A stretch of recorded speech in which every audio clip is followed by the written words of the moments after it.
you. Hello, everybody. My name is Katie Honeycutt Bannister. It is true. I am related to the world-renowned Kim Honeycutt. It is a big deal. I've heard what a big deal it is. It's exciting, I know. But we're going to try and focus and do the talk. I'm incredibly nervous. I am not a public speaker. When Kim asked me to audition, I was floored and super excited. Never public spoke before, not a professional, don't have a ton of little letters behind my name. Essentially, I'm trying to set the bar real low for this talk. So I was honored, and it meant a lot to me to be able to come here and share my story. And I guess the best place to start is probably in 2016. 2016, two major life events happened. The first, I turned 30. No, it was terrible. It was awful. It was just as bad as you would think. It was awful. Whew. So I turned 30, and then 2 days later, I was celebrating sitting in the hospital with my dad, who had just gone into cardiac arrest. And so I'm seeing my Facebook feed fill up with all my friends who are taking dirty 30 pictures, which is apparently a thing now. And I was just literally praying to God that my dad could live through this. Well, 2 months later, my dad passed away with congestive heart failure. And it was probably the biggest blow that I've had in my life. I felt completely lost. And I had, up until that point, spent so much of my life trying to be there for my children and my husband and my parents. And I was raised with this idea that I wasn't worthy. And so I spent my adulthood trying to be worthy. I swore I wouldn't say this, but I am going to say this. This was something I was told growing up. I am the youngest of 2 children. My sister is 3 years older than me. And growing up, my mom, God love her, used to always say, don't have children, you'll ruin your life. But if you insist on having children, only have one, because you're not going to be able to love the second one the same. And that's okay. That's okay.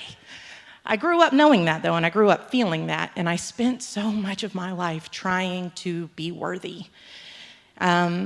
So my dad passed away, and I promise y'all, everybody in Fort Mill was at that house the day that man passed away.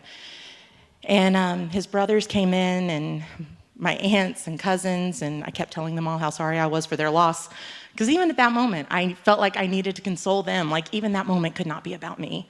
I have one amazing uncle that was able to see me that day as a child who had just lost her dad. But pretty much everybody else just sort of hustled, bustled, and walked past me. And when everything died down, it was just me, my mom, and my sister at the house that I never really left. Here I am 30, but I never left that house. I was still always there cooking and cleaning and trying to be there for them. And I guess it's called the sandwich generation, I think is what they call it, where you're trying to take care of your kids and your parents who are kind of kids. So anyway, it was just me, my mom, and my sister. And my sister is one of those people with all those fancy letters behind her name. She's graduated from 3 different colleges, Duke being one of them. She's a counselor and a chaplain and blah, blah, blah, blah, you name it. And anyway, she walked in to this situation much like, I guess, a counselor would. She was very clinical and she was very dry. And for me, I was very emotional and I was kind of a mess.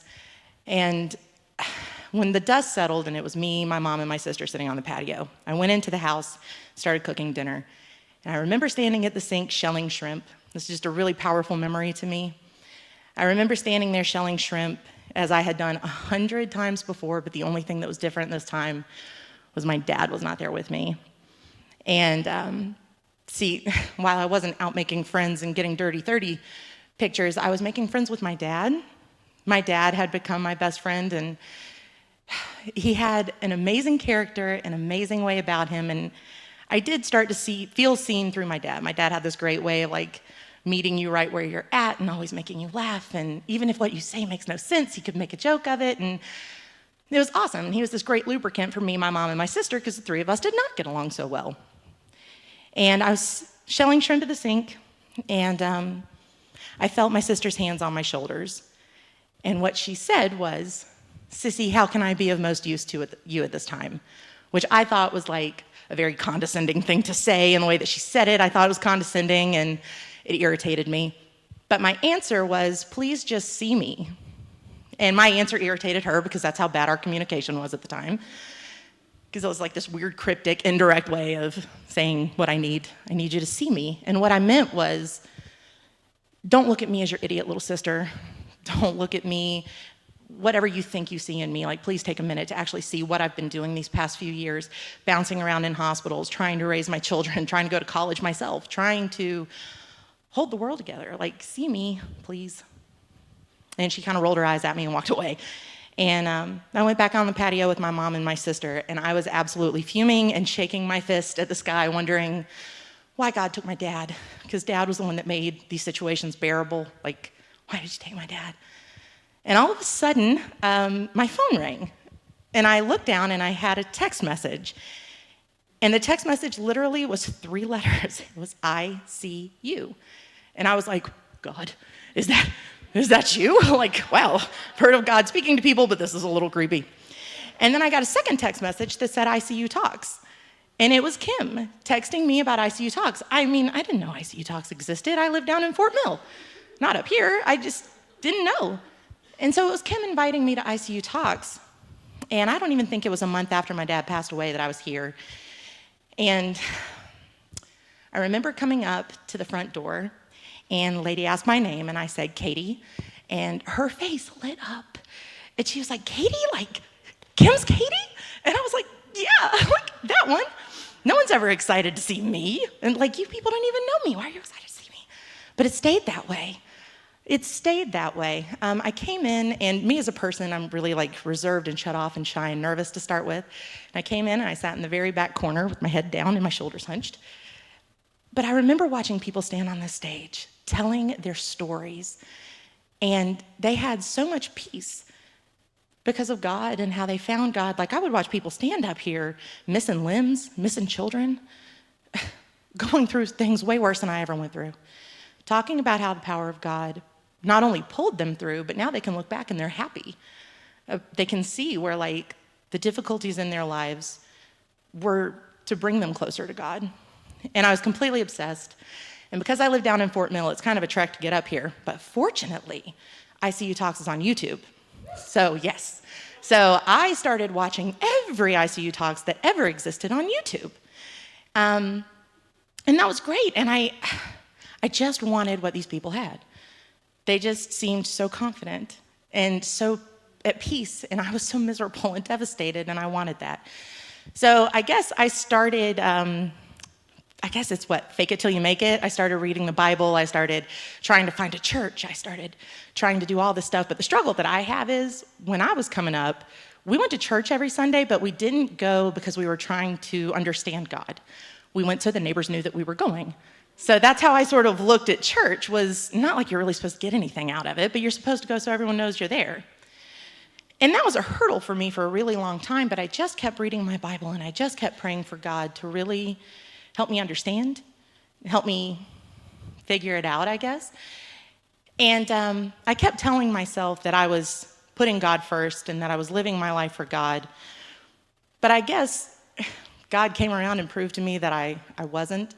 So the first miracle I consider to be in 2016, learning about icuTalks, because coming here is how I started to realize that it's not for the show.